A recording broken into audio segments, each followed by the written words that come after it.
aliyotuonea. Iko wapi hiyo? Iko kata ya Tamota, wilaya ya Bumbuli, kijiji cha Ngwelo. Mheshimiwa, pembeni, elezewa vizuri kitu gani kimetokea ili uweze kuchukua hatua. Sawa mheshimiwa. Sogea hapo muelezee vizuri mkuu wa wilaya.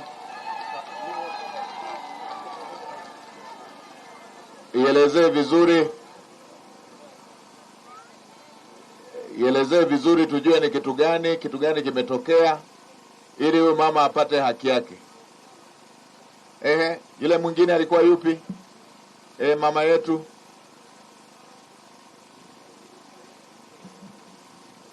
Zile zingine mlizoandika wekeni na namba za simu. Asalamu alaykum. Alaykum salam mamangu. Hamjambo jamani? Jambo. Mnakotoka?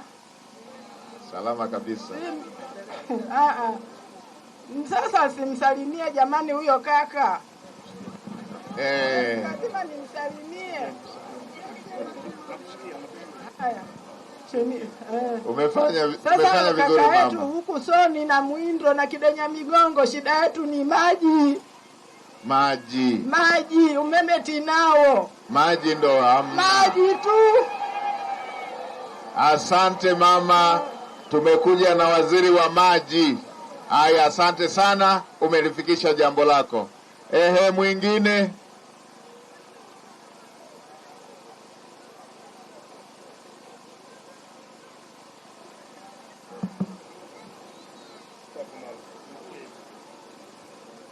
Bwana Yesu asifiwe. Amina, Bwana Yesu asifiwe. Asalamu alaykum. Alaykum salam mama.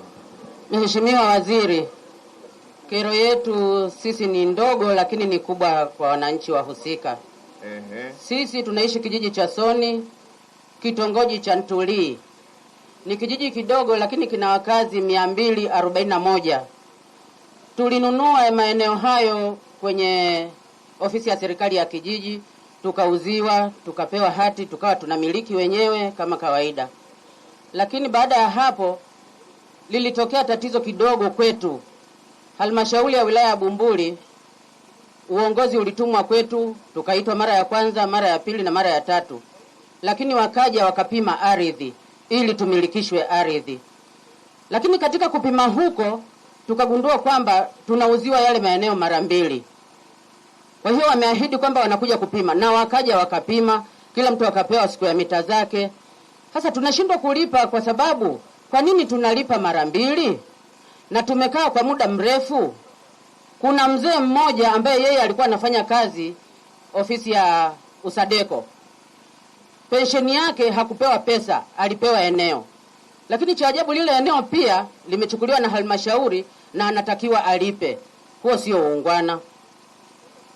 Pili, kutokana na hali hiyo, eneo lile kwa kifupi, walio wengi wanasikitisha ni wajane kwenye lile eneo.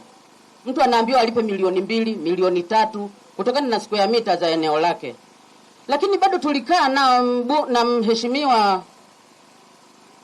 mkurugenzi, tukamwomba, hatujakataa kulipa hapa palipofikia ili tuendelee kukaa kwenye makazi yetu. Basi tunaomba badala ya shilingi 1500 kwa siku ya mita, tufanyiwe hata angalau shilingi 500. Akatuambia ninawapa miezi 6 nitawarudishia majibu. Bado hajaturudishia majibu, anahitaji bado tuendelee kupeleka malipo. Kuna baadhi wamepeleka malipo, wengine wameshindwa. Mimi nilikuwa sina pressure. Sasa hivi nina pressure, nina sukari, ukizingatia ni mjane, nina watoto, nina wajukuu, sina cha kufanya. Pesa ile nitaitoa wapi? Bado wale wapimaji walikuja wakapima. Mtu ana square mita kadhaa nyingi, unakuta analipa hela ndogo. Mwingine ana square mita ndogo, analipa fedha kubwa. Yaani mpaka sasa hivi hatuelewi, na tumesikia tarehe 18 nadhani ni kesho wanakuja kurudia kupima. Mbona hawajaturudishia ile majibu ya maswali ya kwanza tuliyowapelekea kwamba waturudishie? Bado tukamwambia na diwani wetu kwamba diwani peleka 1 2 3 katutetee. Bado hajatutetea. Tumeshampa udiwani, yuko kwenye udiwani. Sisi tuna hea. Ni wanawake tupu kwenye ile eneo la Ntuli. Mheshimiwa, tusaidiaje kwa hilo? Mkurugenzi yuko wapi? Yupo. Mkurugenzi, unalijua hili jambo, tuambie. Kwa nini mnawalipisha watu mliowapimia kwenye maeneo yao? Mama usilie, umeshamaliza vizuri hoja yako. Leo na waziri wa ardhi yupo. Ukimaliza mkurugenzi, anaingia waziri wa ardhi, yuko hapa. Mwenye wizara yuko hapa. Mkurugenzi, hebu tuambie hili likoje? Mheshimiwa Waziri Mkuu, ninakushukuru kwa nafasi. Mimi kwa jina naitwa Baraka Zikatimu, mkurugenzi wa halmashauri. Mheshimiwa Waziri Mkuu, hii kero ilifika ofisini katika utaratibu wa kawaida. Wananchi wa kijiji cha Soni, kitongoji cha Ntuli walifika. Walipofika wakawasilisha kero yao kwamba wao wameuziwa maeneo na serikali yao ya kijiji miaka 15 iliyopita huko nyuma. Tukaomba vielelezo, wakatupatia kulingana na mazingira waliokuwa wanayo. Vile vielelezo, Mheshimiwa Waziri Mkuu, ni yale mauziano ya kawaida. Hilo eneo linalosemwa lina hati, limepimwa, na hiyo hati inamilikiwa na halmashauri ya Bumbuli. Mheshimiwa Waziri Mkuu, baada ya kupokea kero hiyo, nikawaomba wananchi wa pale kwamba kwa mujibu wa taratibu mwenye mali ni halmashauri, kwa maana ya baraza la madiwani. Lazima michakato ifuatwe ili mpate ridhaa ya kumiliki eneo hilo. Tukafanya mchakato wote kupita kwenye vikao vya kamati mpaka baraza la madiwani. Mungu jalia waheshimiwa madiwani wakabariki kwamba hao wananchi warasimishwe hayo maeneo. Sasa namna ya kuwarasimisha, ile eneo bado halijapimwa kwa sababu lina hati ya halmashauri. Namna ya kuwarasimishia ni kufanya utaratibu wa kufuta hati mama ili wao waweze kupewa kila mmoja kipande chake. Ile hati mama, Mheshimiwa Waziri Mkuu, ina gharama ya kufutwa. Lakini pia ile hati mama ilikuwa ina deni la kodi ya ardhi. Lakini pia kwenye kupimiwa kuna kodi za ardhi kwa mujibu wa sheria. Mimi nikaomba kikao nao, tukakutana. Wakati huo baraza la madiwani kabla ya uchaguzi lilikuwa bado halijavunjwa. Nikaenda nikawapelekea maazimio ya baraza la madiwani. Azimio lilikuwa kwamba wale wananchi wote wameruhusiwa kumilikishwa hayo maeneo, ili mradi wakubali kuchangia gharama za upimaji. Na gharama zilizokubaliwa na baraza ni shilingi 1500 kwa square mita.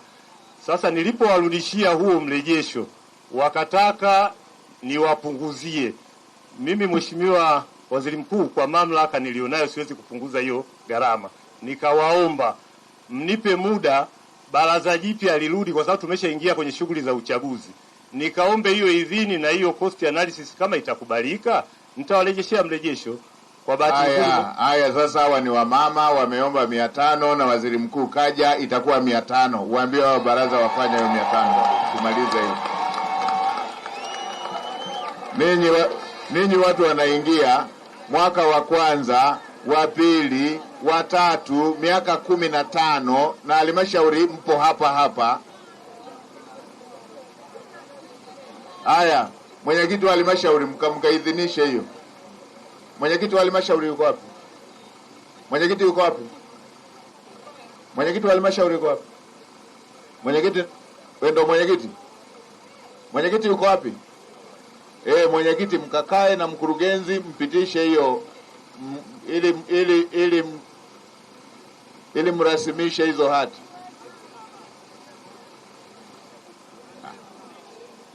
Haya, mzee wetu.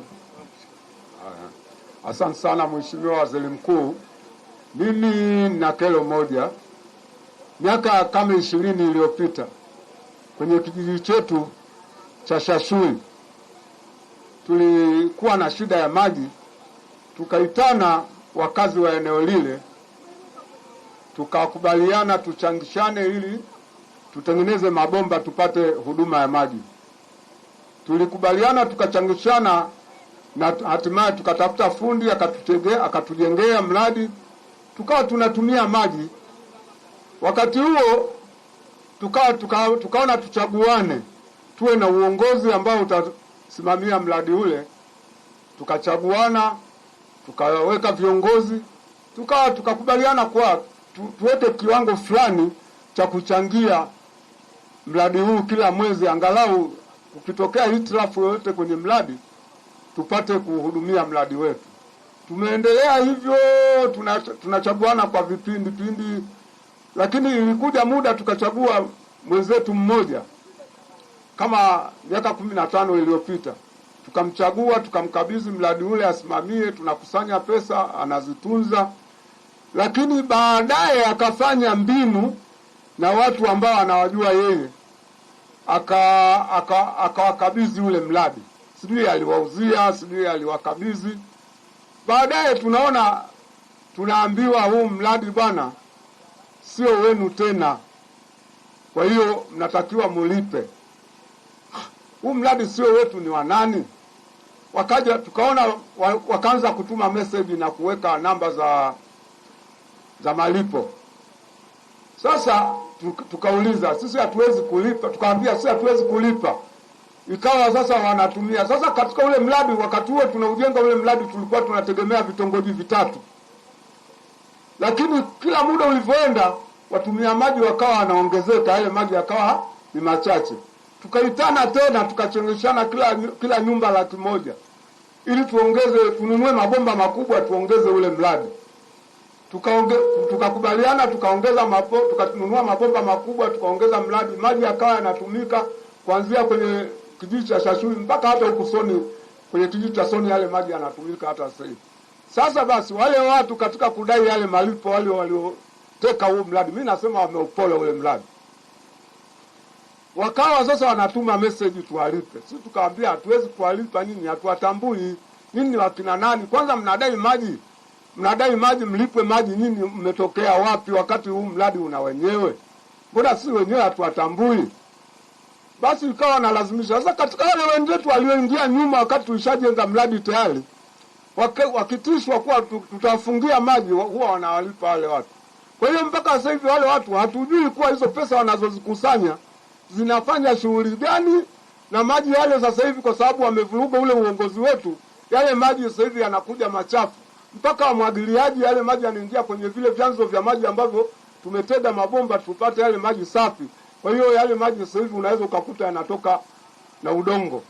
Kwa hiyo halafu yule mwenzetu yule ambaye tulimkabidhi ule mradi, aliyowakabidhiana na hao watu, sasa ile hela yetu yote aliyokusanya kwa kipindi hicho ameondoka nayo, yani kiasi cha milioni kama 100 na kitu. Yuko wapi huyo? Huyo mtu yupo hapa na ofisi zake hapa, lakini sasa hivi nasikia yuko Dar es Salaam. Ni nani anaitwa? Anaitwa Bungereza. Halafu na hao watu waliopola mradi wanajiita Sowaso. Hata sasa hivi ukiuta hapa inaweza ukapata mmoja hapa. Mtu anaitwa wanajiita Sowaso.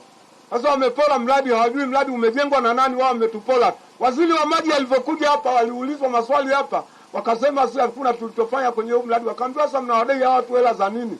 Lakini cha ajabu walipuuza ile amri ya waziri wa maji, wakawa bado wanakusanya hela za wananchi. Haya, Mheshimiwa Waziri wa Maji yupo. Mheshimiwa Waziri, jibu ile hoja ya kwanza ya maji, alafu uongelee pia na hawa watu wako wameanzisha taasisi na wanakusanya hela. Ndugu zangu wana Bumbuli, tupunge mkono, punga mkono. Dr. Samia Suluhu Hassan oye! Mheshimiwa Mwigulu Nchemba safi!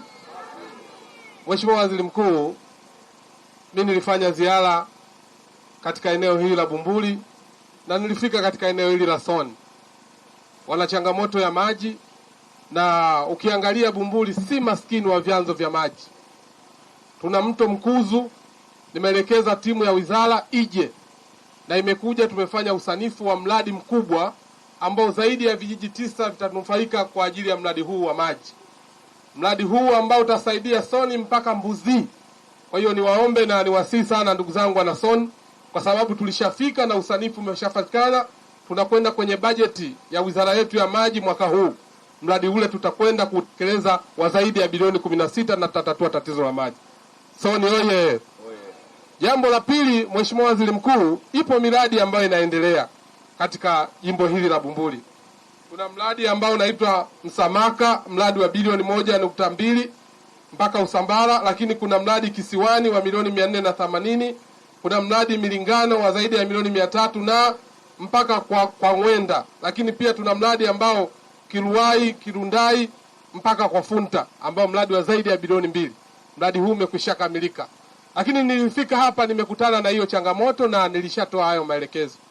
Ni wasii watendaji, tunapotoa maelekezo lazima achukuliwe hatua katika kuhakikisha tunatatua changamoto za watu. Kwa Mheshimiwa Waziri Mkuu, hili naomba nilipokee kama waziri wa maji na nitalisimamia mwenyewe kuhakikisha hii changamoto tunaitatua. Asante sana Mheshimiwa Waziri Mkuu.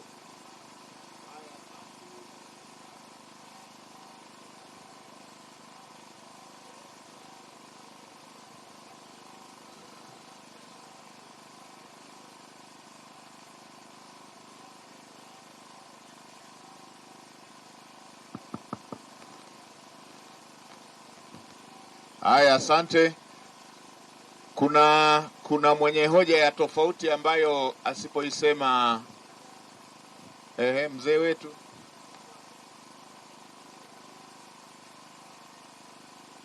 Mzee wetu, ongea kifupi. Mwingine alikuwa yupi? Asante sana Mheshimiwa. Na mama sogea hapo. Na kijana sogea hapo. Na wewe mzee sogea hapo. Wengine ambao mmeshaziandika inatosha. Mtapigiwa simu. Mtapigiwa, tutamfikia kila mmoja.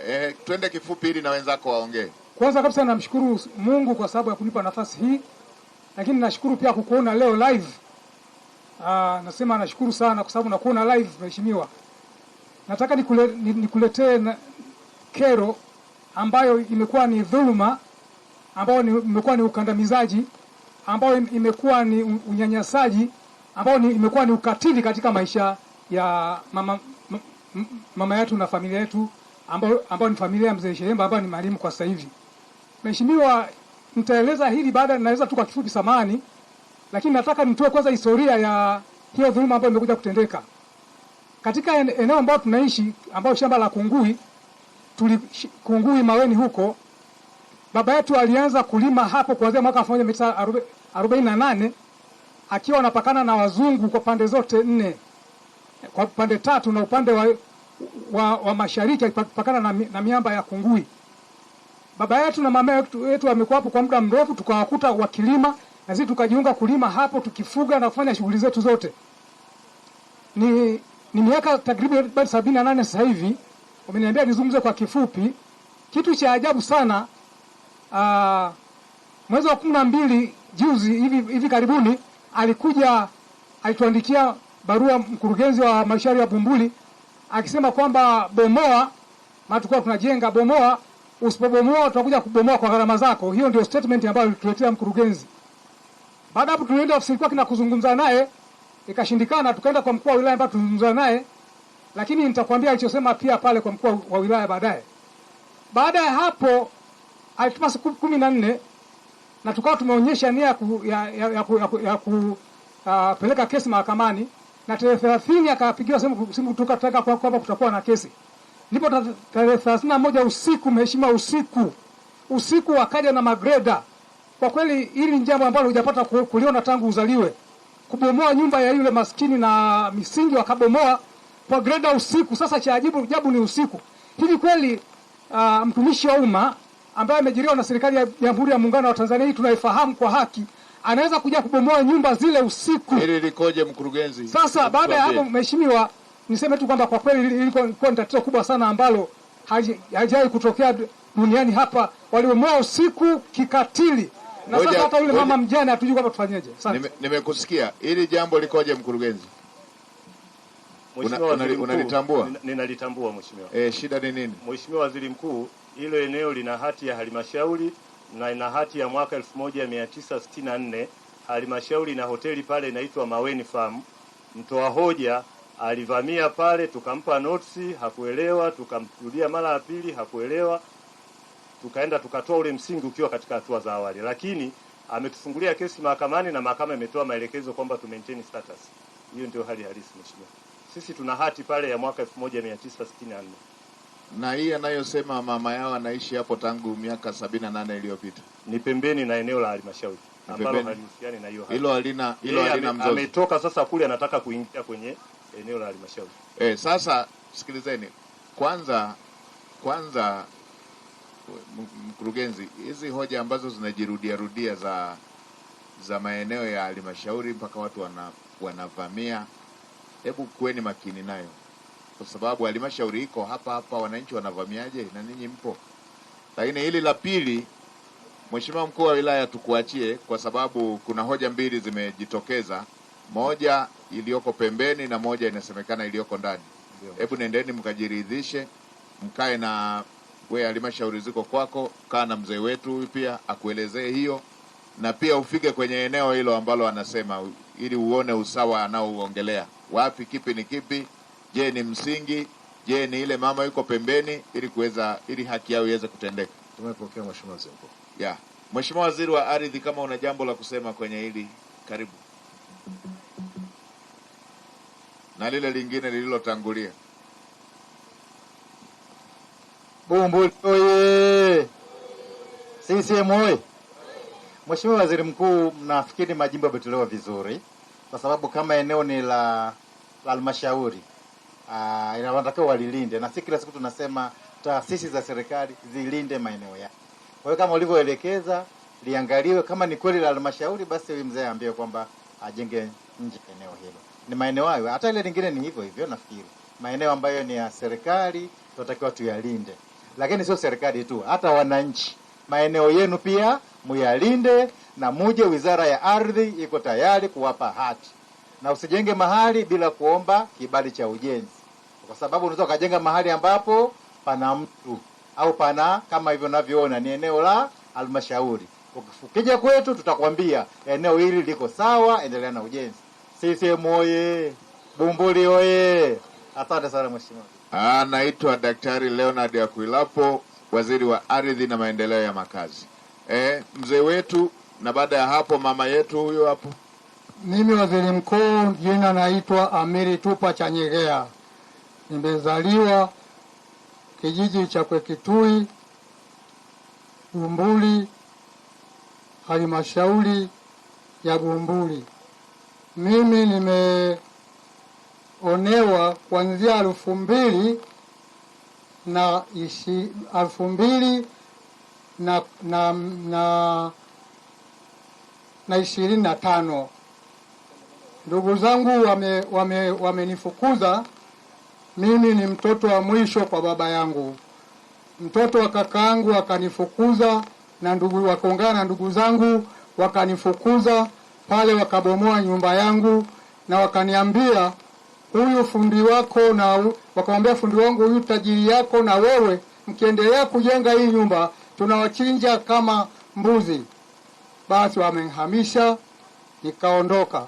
Mimi nimekwenda kupanga sehemu nyingine, sehemu inaitwa Handei Kijewa. Nimekaa huko kama miaka 10 kupanga.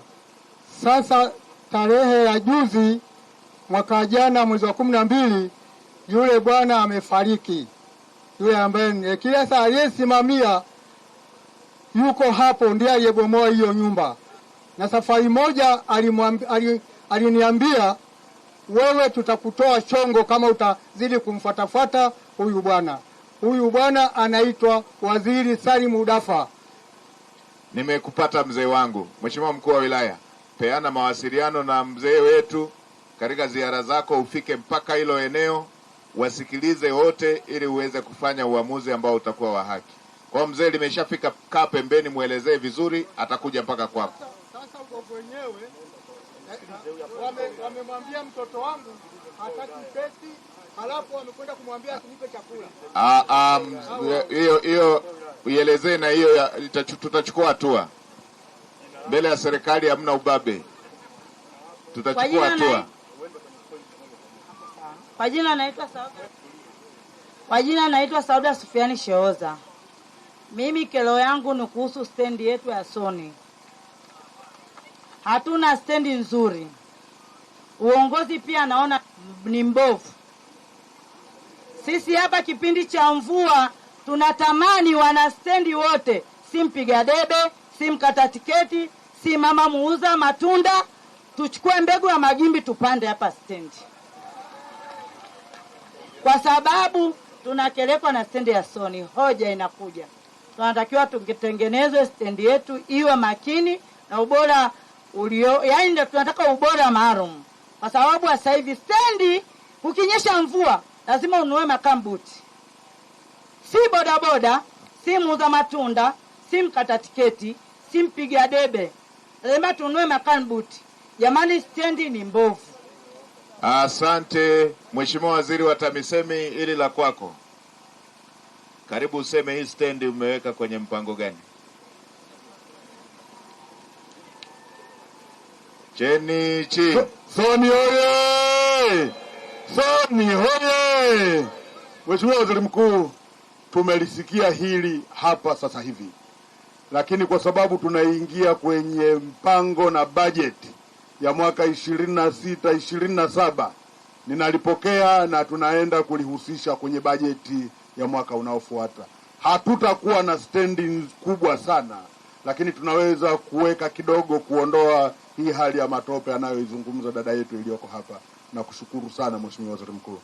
Anaitwa Profesa Riziki Shemdoe, mbunge wa Lushoto, waziri ofisi ya Waziri Mkuu anayesimamia TAMISEMI. Niwape habari njema. Daktari Samia Suluhu Hassan ameliona jambo hili la eneo la masoko na eneo la stendi kuwa na tope, kuwa na zizi la ng'ombe. Wananchi wanapofanya biashara wanapata shida. Mheshimiwa Rais ameelekeza katika bajeti hii inayofuata tunaongeza 5% kwenye zile zilizokuwa 442, zitaongezwa 5%. Zenyewe zitashughulika na miundombinu tu, ili kuweza kuondoa haya maeneo ya kufanyia biashara ambayo yanakuwa na tope, yanakuwa na uchafu, yanakuwa na mvua ikija, jua. Kwa hiyo hilo mkurugenzi pamoja na wizara nadhani mlifanyie kazi, kwa sababu fursa hiyo inakuja ili tuweze kutengeneza hii stendi.